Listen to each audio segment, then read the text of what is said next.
ആലപ്പുഴ ജില്ലയിൽ west Nile പനി സ്ഥിരീകരിച്ചു. കഞ്ഞിക്കുഴി സ്വദേശിയായ 65-കാരിക്കാണ് രോഗം സ്ഥിരീകരിച്ചത്. നിലവിൽ ഇവർ ആലപ്പുഴ മെഡിക്കൽ കോളേജ് ആശുപത്രിയിൽ ചികിത്സയിലാണ്. ഈ വർഷം ആദ്യമായാണ് ജില്ലയിൽ വെസ്റ്റ് നൈൽ സ്ഥിരീകരിക്കുന്നതെന്ന് ആരോഗ്യ വകുപ്പ് അറിയിച്ചു. ക്യൂലെക്സ് കൊതുകുകൾ പരത്തുന്ന വൈറസ് രോഗമാണ് വെസ്റ്റ് നൈൽ. ദേശാടന പക്ഷികളിൽ കാണുന്ന ഫ്ലാവി വൈറസ് ആണ് കൊതുകുകൾക്കിടയിലൂടെ മനുഷ്യരിലേക്ക് എത്തുന്നത്. വെസ്റ്റ് നൈൽ രോഗം സ്ഥിരീകരിച്ചതോടെ ആലപ്പുഴ ജില്ലയിൽ ആരോഗ്യ വകുപ്പ് ജാഗ്രതാ നിർദ്ദേശം പുറപ്പെടുവിച്ചിട്ടുണ്ട്. കൊതുകുകൾ പരത്തുന്ന രോഗമായതിനാൽ രോഗപ്രതിരോധത്തിന് കൊതുക് നിവാരണവും ഉറവിട നശീകരണവും പ്രധാനമാണെന്ന് ജില്ലാ മെഡിക്കൽ ഓഫീസർ അറിയിച്ചു. ശുദ്ധജലത്തിലും വെള്ളം കെട്ടിക്കിടക്കുന്ന ഇടങ്ങളിലും ക്യൂലെക്സ് കൊതുക് മുട്ടയിട്ട് പെരുകും.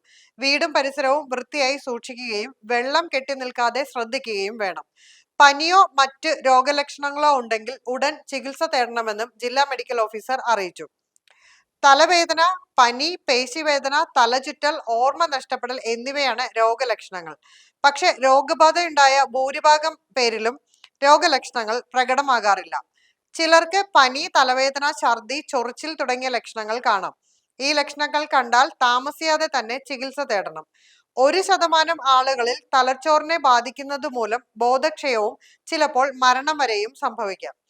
രോഗബാധയുള്ള വ്യക്തിയിൽ നിന്ന് മറ്റു വ്യക്തികളിലേക്ക് രോഗം പകരില്ല. കൊതുക് കടി ഏൽക്കാതെ സൂക്ഷിക്കുകയാണ് ഏറ്റവും നല്ല പ്രതിരോധ മാർഗം. ശരീരം മൂടുന്ന വിധത്തിലുള്ള വസ്ത്രങ്ങൾ ധരിക്കുക, കൊതുക് വല ഉപയോഗിക്കുക, കൊതുകിനെ അകറ്റുന്ന ലേപനങ്ങൾ, കൊതുക് തിരി, വൈദ്യുതിയിൽ പ്രവർത്തിക്കുന്ന കൊതുക് നശീകരണ ഉപകരണങ്ങൾ എന്നിവ ഉപയോഗിക്കുന്നത് ഫലപ്രദമാണ്. രോഗലക്ഷണങ്ങൾ കണ്ടാൽ സ്വയം ചികിത്സ നടത്താതെ എത്രയും വേഗം അടുത്തുള്ള ആശുപത്രിയിൽ ചികിത്സ തേടേണ്ടതാണ്.